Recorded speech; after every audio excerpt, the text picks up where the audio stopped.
Dr. Harper has been interviewed on CNN, ESPN, NPR, and quoted in the New York Times, the Washington Post, the Wall Street Journal, the Chronicle of Higher Education, and over 400 other media outlets.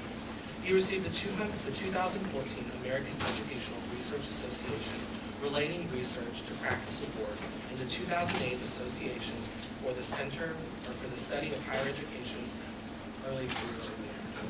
He earned his bachelor's degree from Albany State, a historically black university in Georgia, and his PhD from Indiana University in New York. He was born and raised in Thomasville, Georgia, and for those of us that are not here, 34 miles north. So please help me welcome Dr. Shaun Harper.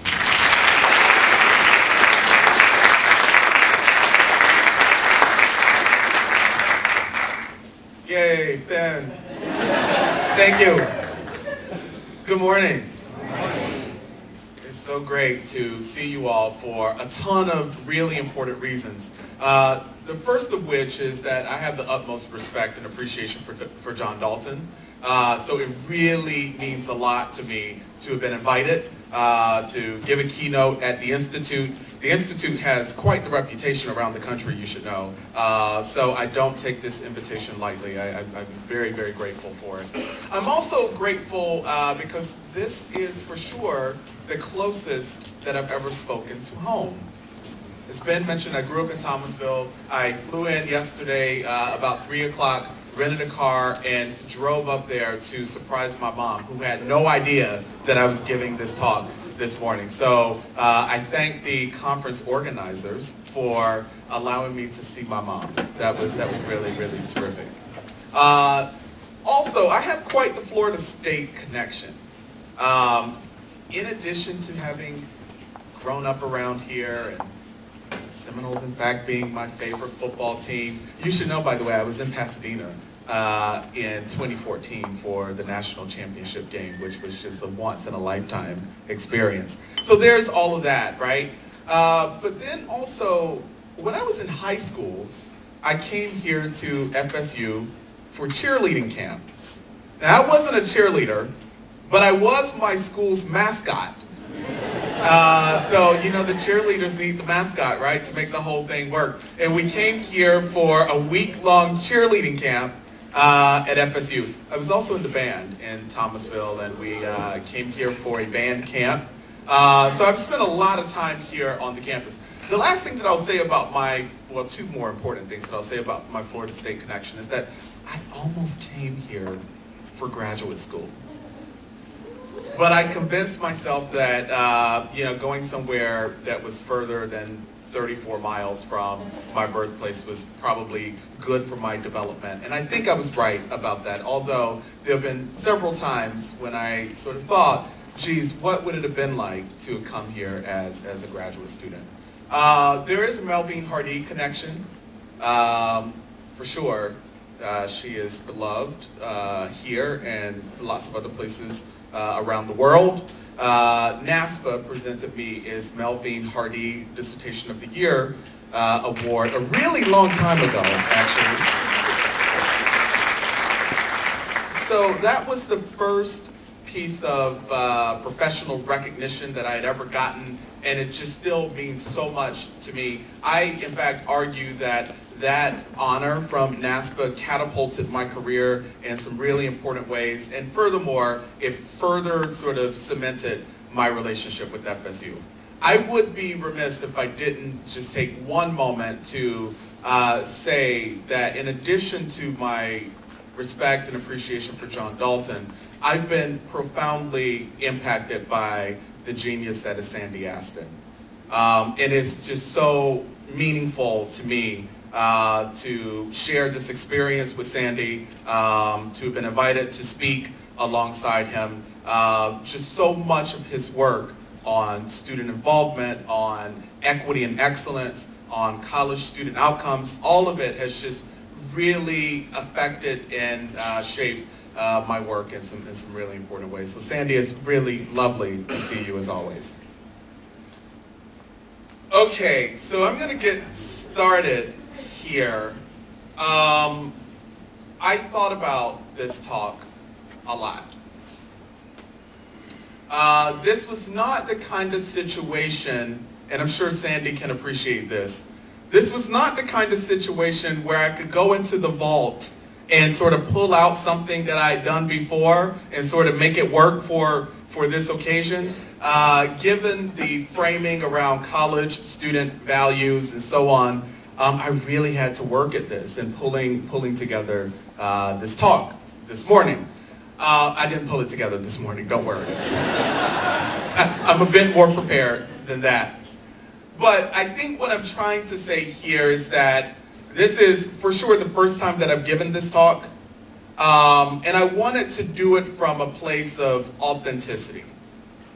I figured that since we were gathering to talk about values, that authenticity should be a part of it, right?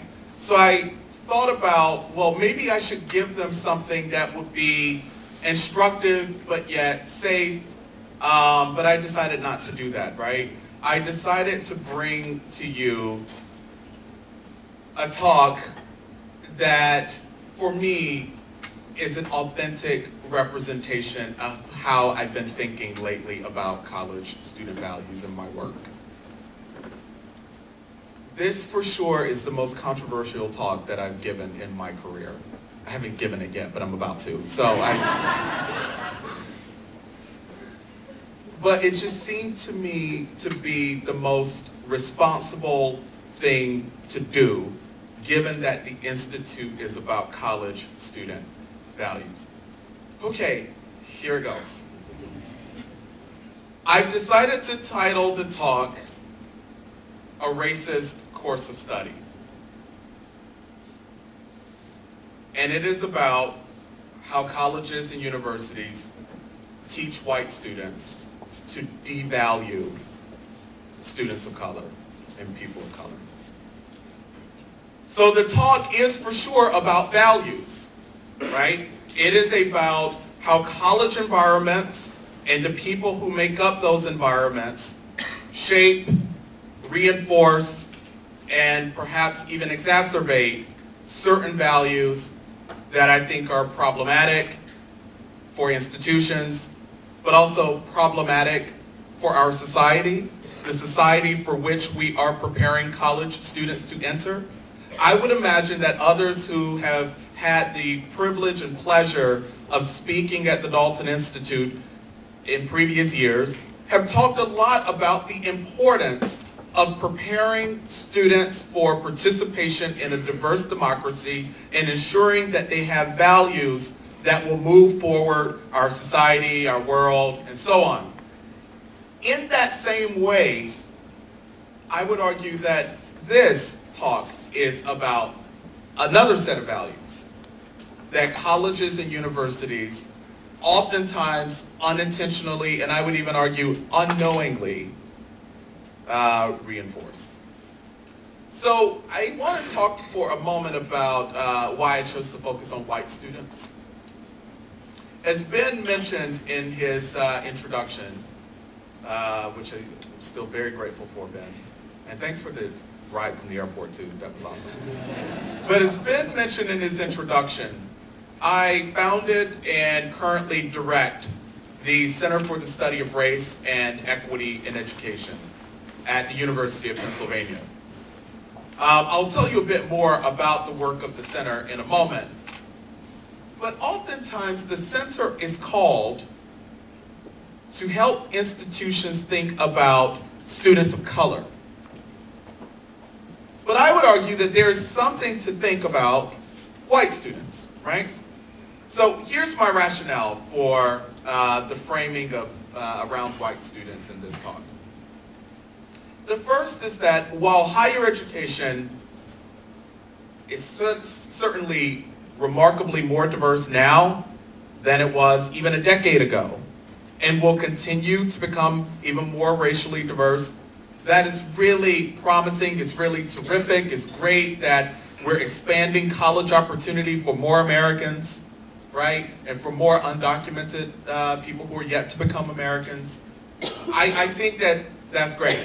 But the reality is, the statistical reality is that whites are still the majority.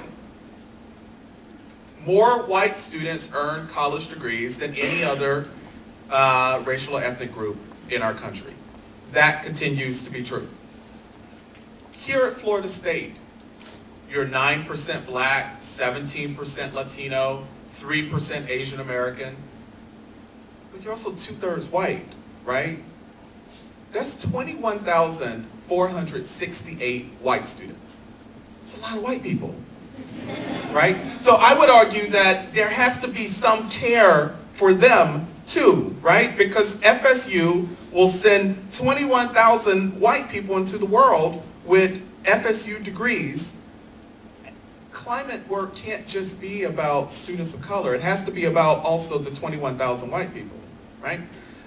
It's also true when I say that whites are the majority, I don't just mean in college and university context.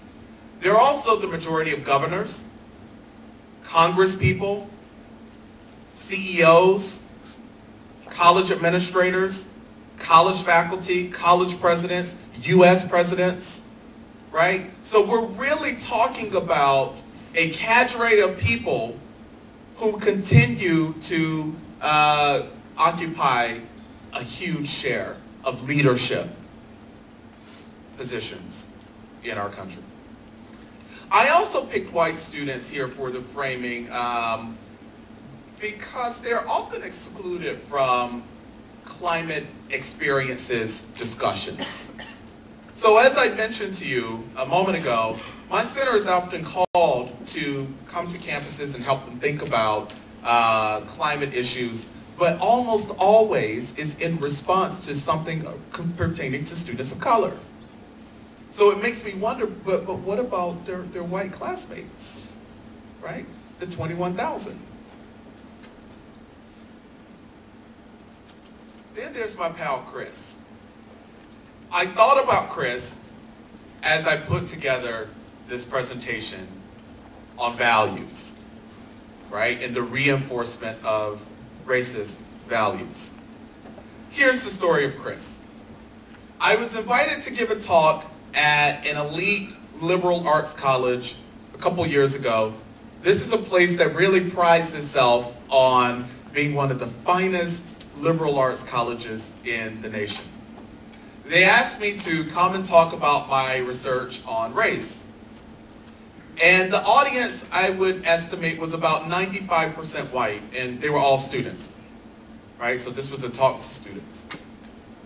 At the end of the talk, during the Q&A, there were lots of questions and reactions. But there's this one guy, Chris, who raised his hand, and he said, "Professor Harper, can you tell me why colored people do this? And I'm just wondering, like, why coloreds, might think this way. And I just want to know, like, why do you coloreds believe or think or feel whatever?" I'm paraphrasing here.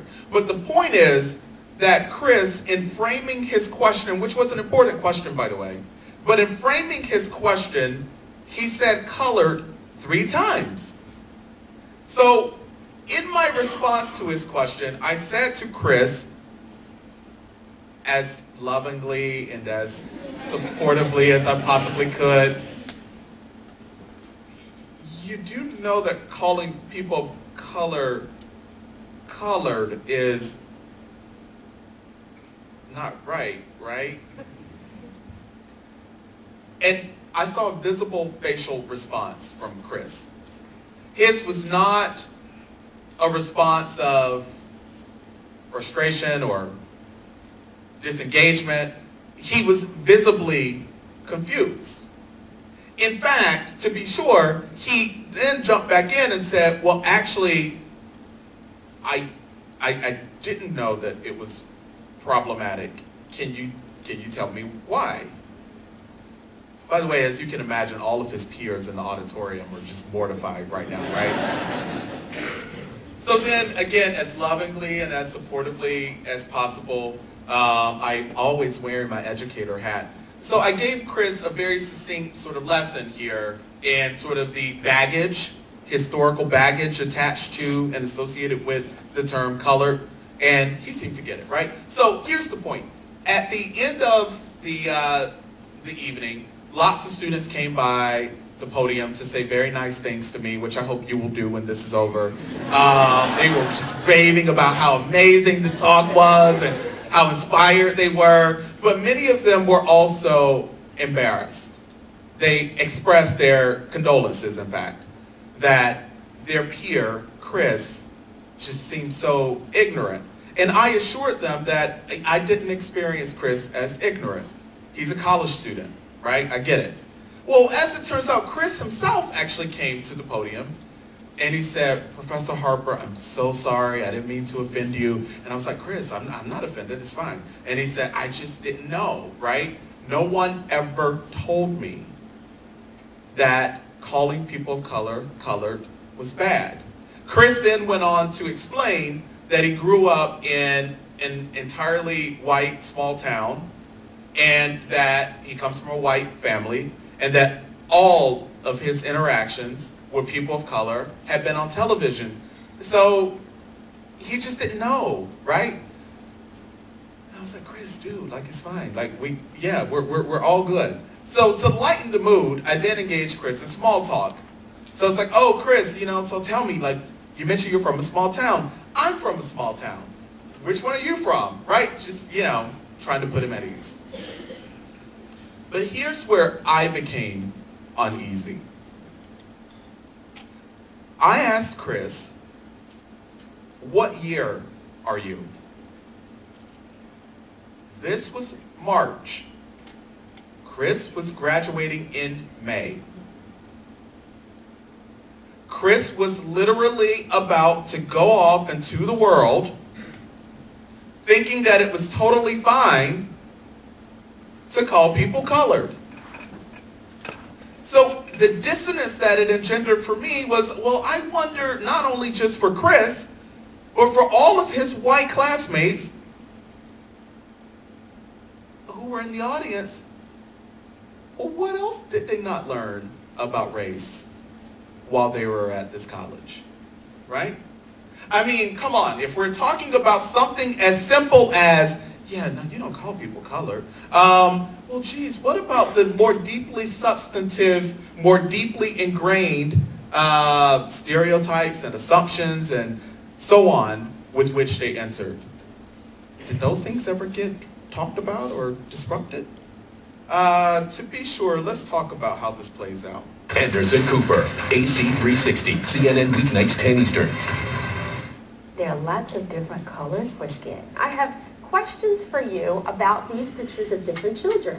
After I read the question, I want you to point to the picture that fits the story. Are children colorblind in America? Show me the smart child. Show me the mean child. Can you show me the dumb child? Show me the nice child. Is bias measurable even at an early age? Why is she the bad child?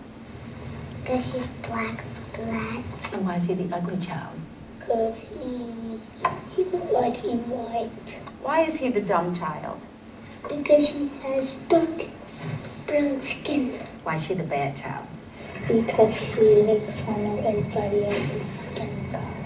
How much do kids learn from what they see and hear from adults? Show me the child who has the skin color most adults like.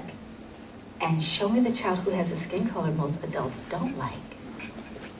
These are questions that we, along with CNN's Soledad O'Brien and a team of psychologists hired by CNN, spent months investigating through tests, interviews with children and their parents. But they're questions that have been asked for decades. The first doll study ignited controversy in the 1940s, when psychologists Kenneth and Mamie Clark pioneered studies in the effects of segregation in schools by asking African-American kids to choose between black and white dolls. The so-called doll test found black kids overwhelmingly preferred white over black.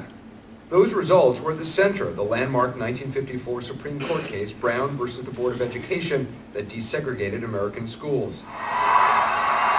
Now, with the first African-American president and nearly 60 years after segregation was overturned, we wondered, where are we today?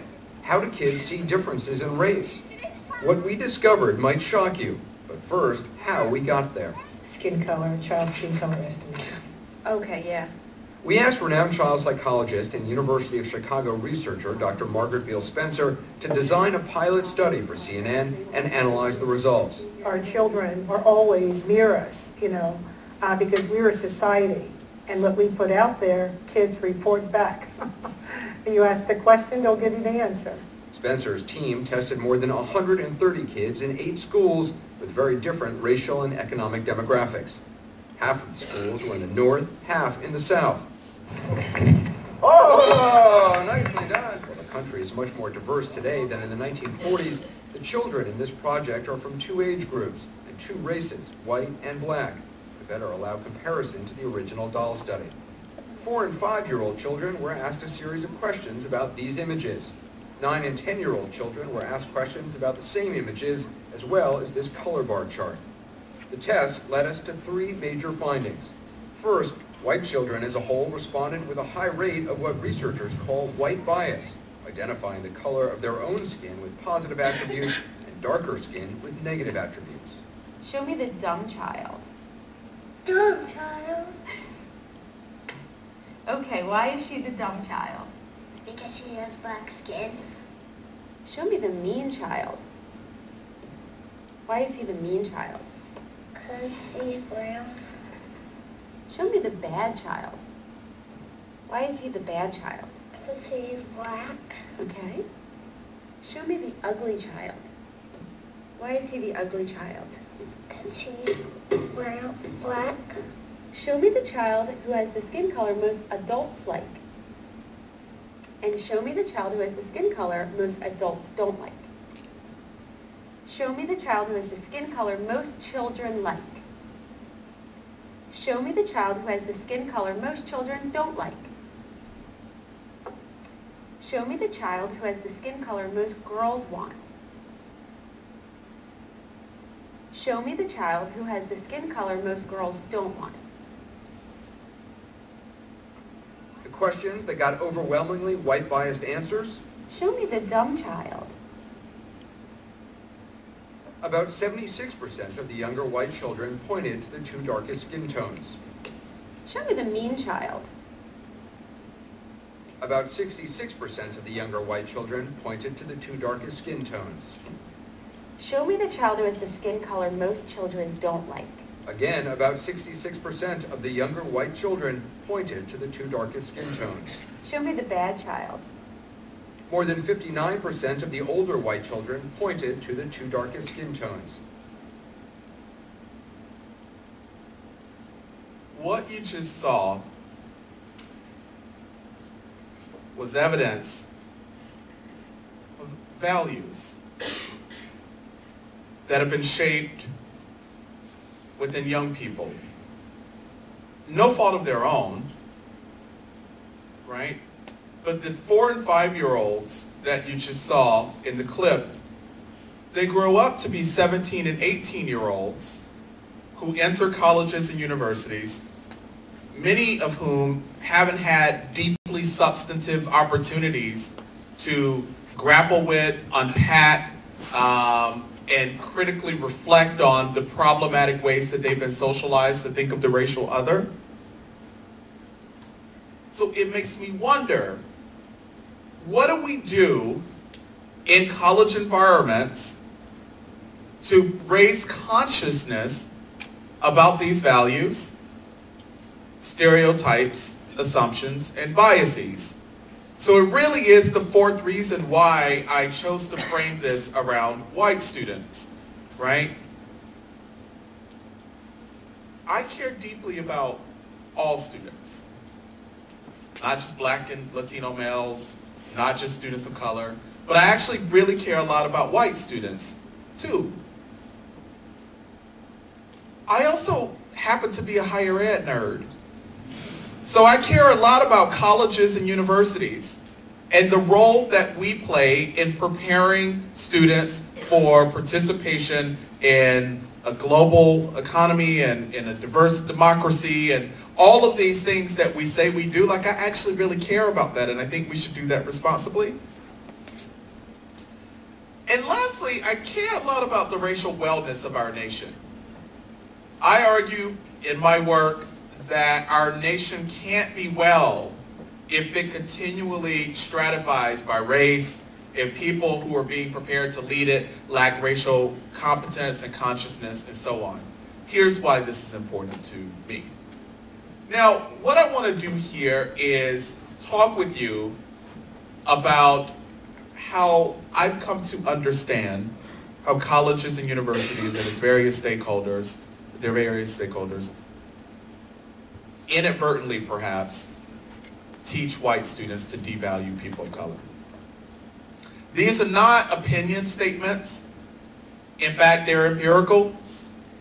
The talk here is based on 10 years now of qualitative racial climate studies at 22 predominantly white colleges and universities in 5 different geographic regions across the United States. My colleague Sylvia Hurtado and I, Sylvia was a student of Professor Aston's, and she directs the UCLA Higher Ed Research Institute. She's his successor there. Sylvia is a good friend and collaborator of mine. But in 2007, she and I published a piece together that was based on the first 5 colleges and universities in this project. I've now since added many more, so we're up to 22.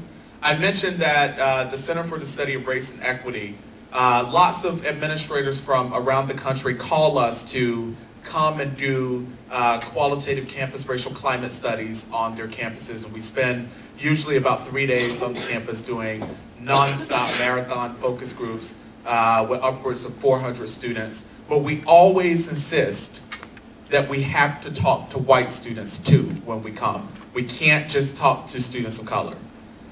So this talk is based on what I've now learned over the decade of doing this work on 22 campuses. So I've determined that there are at least 9 lessons that colleges and universities teach white students about people of color. The first is that people of color are guests in their home, right? There's sort of a pervasiveness of whiteness that we see on predominantly white college and university campuses. Students of color are not sort of meaningfully engaged as full partners, as part owners, if you will, right?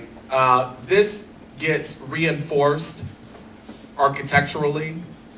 For example, statues and paintings of people that, really important people that hang around the campus. Oftentimes, very few, in some cases, none of those people are people of color, right? So we hear from students of color that I don't really feel like I belong here. I feel like I'm a guest in someone else's home. I would argue that the flip side of that is also true. That it signals to white students that this place is yours. Historically, it has been yours. It was built for you. This is your house. The other people who are here are visitors who perhaps got keys to the house via affirmative action. Is often the sort of presumption, right? That, yeah, you're not really here because you deserve to be here. You're here because someone gave you some special privilege to be here. That is culturally, architecturally, and otherwise a message that gets powerfully conveyed to white students. I also argue that white students are taught that black lives, as a matter of fact, don't matter in the curriculum. Same is true of Latino lives, Native American lives, Asian American lives. Because in the overwhelming majority of fields and disciplines, people of color are not meaningfully situated in the readings list, in authors to whom and scholars to whom students are introduced. So again, we hear from students of color that I just don't read anything about myself in any of the classes I take. What I think is so fascinating about that is neither do the white people. The white people don't read anything about you in the classes that they take with you, right? So therefore, we send them into the world with college degrees, but I would argue with very little substantive knowledge about people who represent groups that for sure will either be represented in the workplaces that they're about to enter or in the constituents that they are elected to serve or whatever, right? It's not just students of color being absent. It's also that that absence is experienced by white people who have no introduction to them that is meaningful. I do think that as a footnote, it is also important to say here what white students are often taught about students of color and people of color. When we are represented in the curriculum, it's usually we're imperiled. It's usually through deficit lenses. There's usually something wrong with us. We're in need of fixing. There is some incredibly outrageous and ridiculous condition that disproportionately affects us. That's what white people learn about students and people of color. They don't learn about the beauty of us, the good parts of our lives and our communities and our families, right? Because the things that are assigned are almost always through deficit prisms.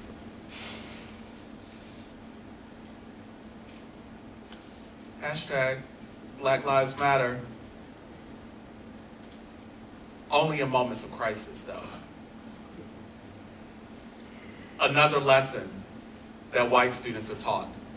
I think this is really important, especially here in the context of the Dalton Institute. We're talking about values. I know that leadership gets talked about here a lot. I did mention that the leadership of our nation is disproportionately white. Congresspeople, Supreme Court justices, presidents, CEOs, and so on, right? Imagine those people being schooled in a context that actually does very little for people of color until there's some kind of eruption, a protest, or someone hangs a noose on a residence hall door, or spray paints nigger somewhere. Then, yeah, we got to do something right now. We got to do something to quiet down and hush the people of color and to make them feel good again, right? Like, that is a lesson that gets taught to white people about when you become the CEO of a company, you don't really need to worry about your minority workers until some stuff goes down. Then you got to move into emergency action mode and do something then. We would be kidding ourselves if we didn't think that white students were not learning these things, because that's absolutely what we teach them, because it's absolutely the way that we handle campus climate. Climate is largely unimportant in many places until there's some sort of eruption. Ferguson. Yeah, so Black lives don't really matter until there's like something that there's a trigger. We also teach white people who will become the leaders of our nation that it's totally fine to give people of color shoddy, minimal accommodations. The Multicultural Affairs Office, the Black Cultural Center. I can't tell you how many predominantly white campuses I've been on where there's been this rickety Black Cultural Center that is usually on the outskirts of campus. That's one version. Or another version, which a year ago we were at a predominantly white university doing a climate study, and as it turns out, the Office of Multicultural Affairs was not in a shoddy building. It was in a beautiful space. The space was absolutely beautiful, right? We heard from students of color, and interestingly from white students alike, when we would ask them questions about where are students of color likeliest to feel like they belong, they would say, oh, in the multicultural center. And we would say, but yeah, where else? Yeah, nowhere else, just there, right? They would say just there. Even the white students there at this particular university recognized that there was nothing else there for students of color besides this multicultural center. The center was nice. Over the 3-day period, we heard so much about this center, but because we were conducting the focus groups, in a different location, I didn't get a chance to see the center until the end. Now, I was very excited at the end of our visit to see the center that I had heard so much about, because accordingly, it was the only place on campus where students of color felt affirmed, like they belonged, where their culture was represented and celebrated and so on. When I walked through the doors of this multicultural center, I immediately burst into tears. I am not an emotionally unstable person. It was nice, but it was no bigger than my office at the University of Pennsylvania. It was this ridiculously tiny thing. And I thought to myself, you've got to be kidding me. This is it? This is the place that people have been talking about for 3 days? This is it. The point here is that we teach white students that just give the people of color, just give them a little something. It doesn't have to be nice. It's the whole Plessy v. Ferguson mentality, the whole separate but equal mentality. Separate was never equal, right?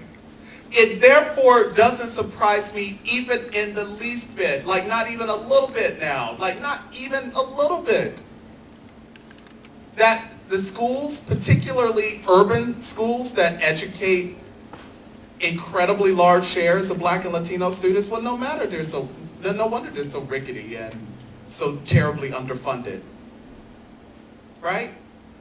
Because the decision makers, all of whom are college educated, they've been schooled that, yeah, you don't really need to give the people like serious stuff. Just give them a little bit. Just throw them some scraps.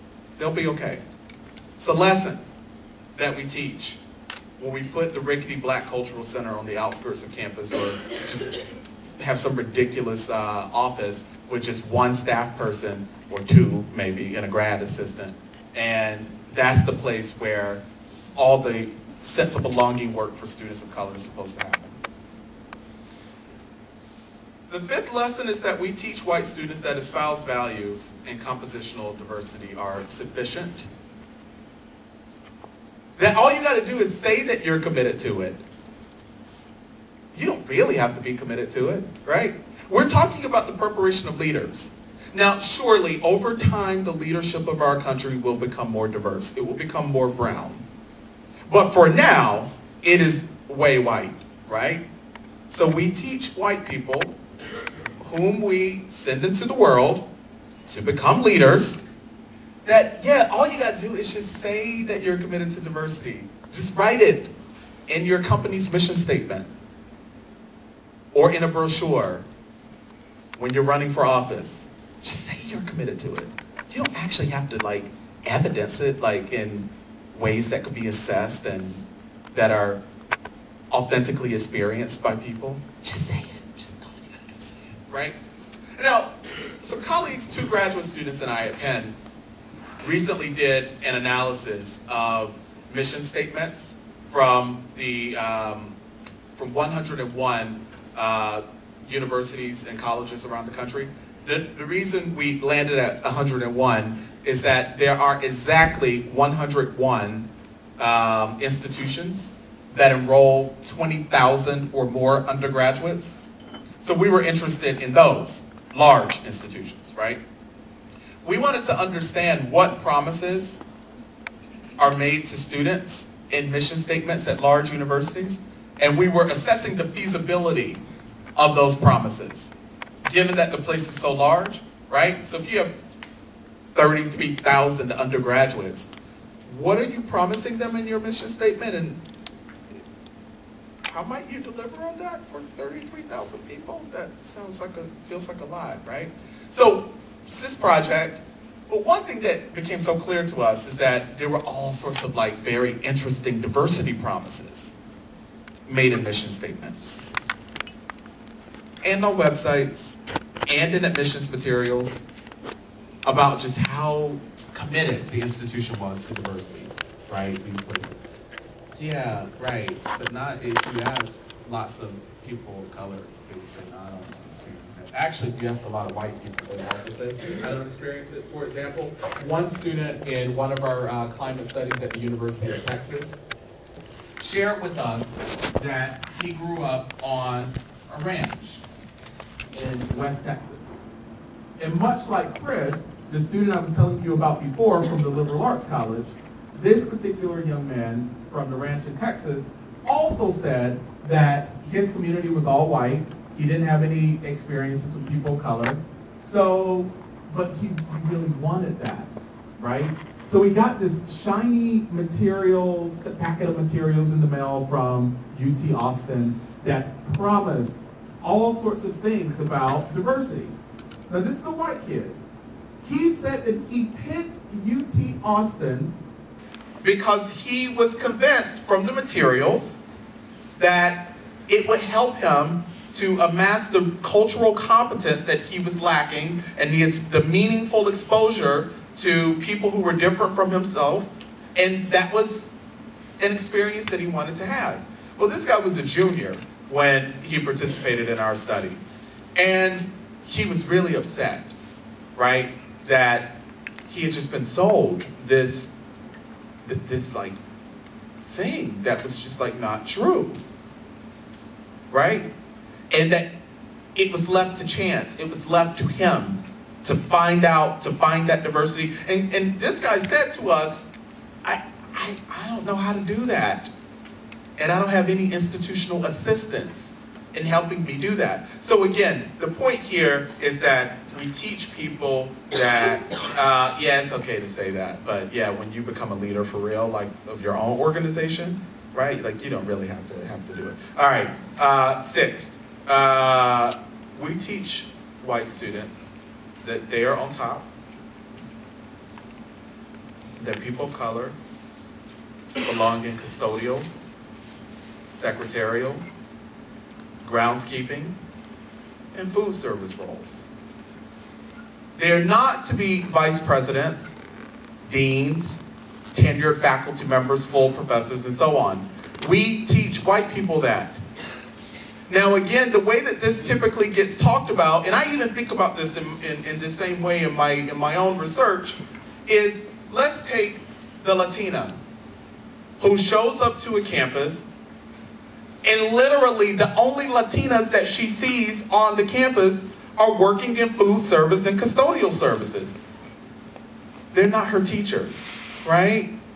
Well, geez, that sure doesn't like suggest to the Latina that Latinas are important here, that they're respected and valued here, that this is a place for them, and so on. That is the right way to think about this. But it also, a different way to think about this is that it concretizes for white people that, well, yeah, of course people of color belong in at the lowest levels of the organization. Of course, that's where they belong, right? So these people then go on again to become leaders and so on, and they have no consciousness about sort of people of color being their professional peers because they've only seen them in service roles. Seventh lesson here is, yeah, just hire one person of color. He'll handle or she'll handle all the diversity problems. It's a classic case of the chief diversity officer. Yeah, just hire that one person, right? So when you become a CEO, you just need your one equity officer in your human resources office, and that person is responsible for diversity. We're not all responsible for diversity, for inclusion. It's that person, right? This guy, him. Now I will say as a nod to you that I did go and take a look at your, forget the exact title of the committee or the task force, but you have a group here at Florida State that has been tasked with diversity work, and I did notice a remarkable, and I would dare to say even like highly unusual representation of white people on that group, which is right. It can't just be the one chief diversity officer or the handful of people of color, right? Like the work has to be owned by everyone. I wish we could do a better job of demonstrating and modeling that for the students that we teach and with whom we interact. So I'm almost done here. So the 8th lesson here is that, yeah, black dudes are athletes. They're not smart, right? Right? So in a recent study from my center, 2 doctoral students and I wrote about, and we used quantitative data from the NCAA and from the U.S. Department of Education to do this report on black male student athletes and racial inequities in Division I college sports. And we found that across at that time it was 6 major sports conferences. Now we're talking about the Power 5, but this is before the death of the Big East. But 6 power conferences, across them, 76 institutions, that only 2.8%, but black undergraduate men were 2.8% of the student body at those places on average. But they were 57% of the football and men's basketball teams. This is a very powerful message to white people. That, well, yeah, like, this is why these black dudes are here. They're not, like, here because they're, like, smart or, right? Here at Florida State, black undergraduate men are 3.9% of your student body, but yet they're 75.4% of your football and men's basketball teams. Which is the second widest representation gap, by the way, in the ACC. Only UNC Chapel Hill is worse than you. It's huge, right? 3/4 of your revenue-generating sports teams are comprised of black dudes, but yet they're only 3.9% of the student body. I'm afraid that just reinforces some really serious stereotypes for white students about black dudes. The last one here is that we teach white students that microaggressions and other assorted forms of racial mockery are okay. We do that, in fact, even through some of our own practices as educators in classroom spaces, for example, when there is any sort of conversation or topic about race, people of color, or poverty, we look to the one black person in the room or the one Latino person and expect them to be the spokesperson for all people who are poor, black, brown, or whatever. That's one way. Another way is an example like the following.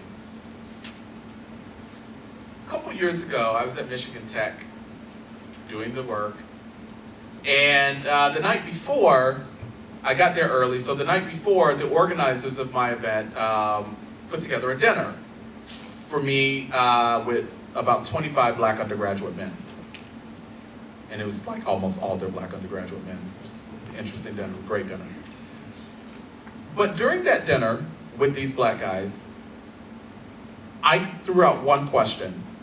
So what is it like to be here at Michigan Tech? 2.5 hours later, they were still on that same one question, the first question. But there was this one guy, Damien, who told this story about how he was in a large lecture hall, a course that was taught in a large lecture hall, that very much visually feels a lot like this, right? Damien said he was the only non-white person in the entire course. The only one. And it was a very rigorous science course, right? So rigorous, and the exams for this were so tough that the professor made a deal with students in the class. The deal was that there was this sequence of exams that were interconnected. And if at any point, any student in the class got 100 on any exam in the sequence, the student was exempt from the remaining exams in the sequence.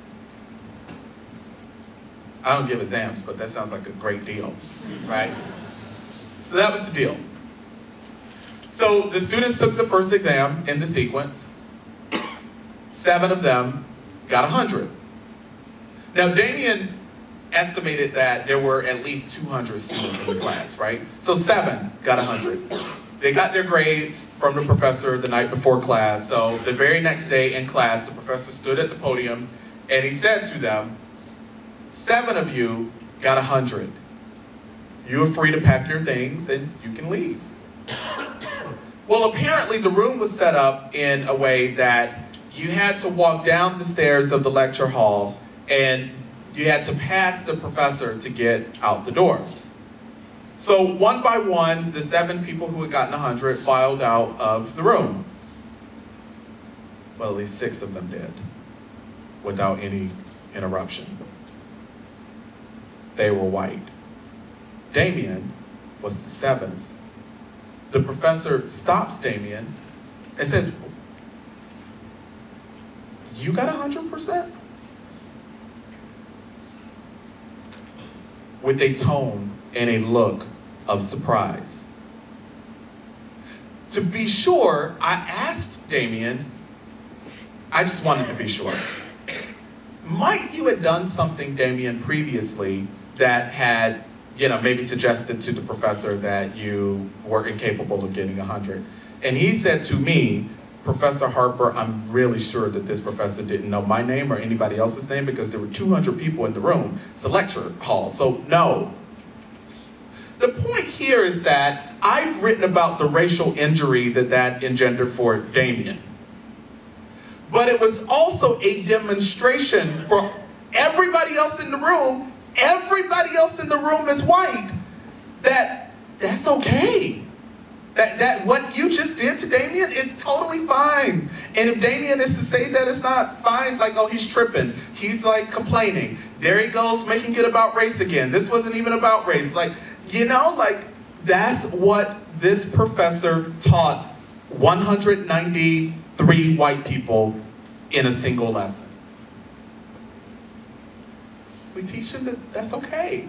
So therefore, it doesn't surprise me that they go and do things like this.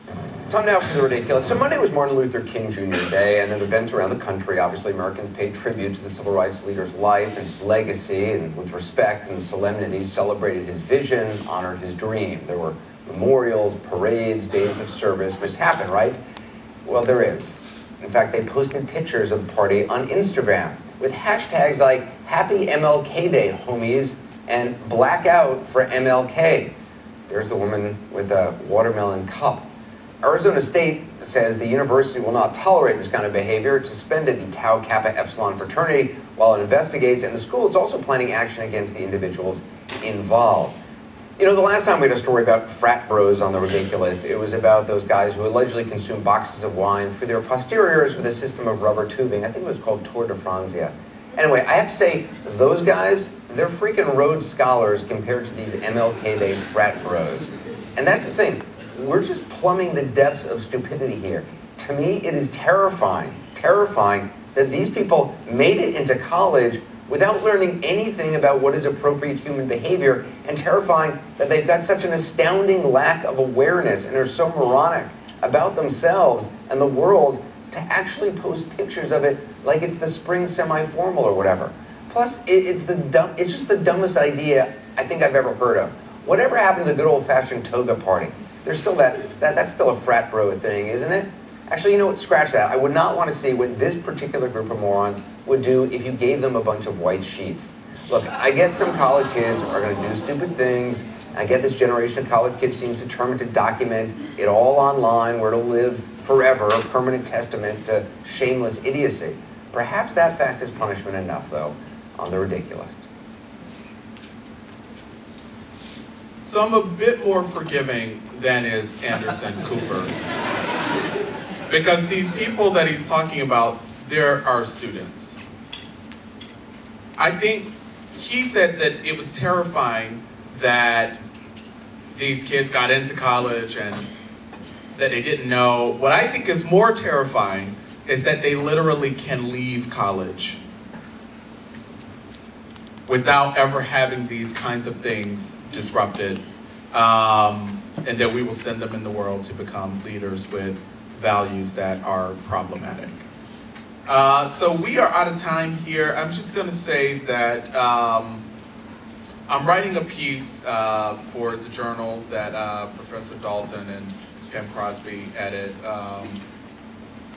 And in that piece, I'm going to talk about the importance of self-work in this work, that we first have to examine even our own biases and assumptions and the problematic and irresponsible ways with which we mishandle the teaching of white students about race and the racial other. This work also demands some intentionality, right? These climate problems are not going to correct themselves. My friend Mitchell Chang at UCLA has written about what he calls magical thinking, that, yeah, if you just dump a bunch of students into a residence hall from different racial groups, that they're magically going to interact with each other and learn in deeply substantive ways from the diversity that they bring to that space. No, it demands intentionality, it demands strategy. It also demands assessment. I happen to be a believer in the work that we do at the center, the campus racial climate assessment work. I think it's important. Educators need to continue to do that. And lastly, it demands collaboration, across campus between faculty and student affairs administrators and students. Thank you for hanging in there with me. I realize that this was quite a bit to take in, but it's just the way that I'm thinking these days about college student values. It meant the world to me to have been invited here. Thank you.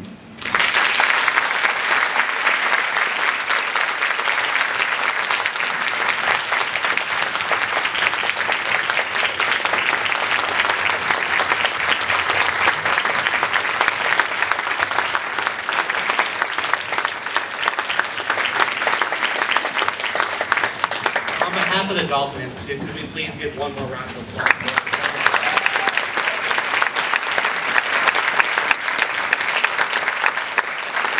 Thank you very much, Dr. Harper, for joining us this year. At this time, I'd like to invite Mallory back up to give everyone some more information about our next conference session. Thank you. Okay, this is the thing now, right? A few quick announcements. First of all, my own just opinion is that when you see speakers at these kind of conferences, I feel like I always judge them on, did you learn something, or did you feel challenged personally? And so far, I have to say, I think we're 3 of 3. I hope you all agree on that point. So no pressure, Dr. Barrett. Please note, this afternoon, the awards luncheon at 12:45, that will be back in the Student Services Building.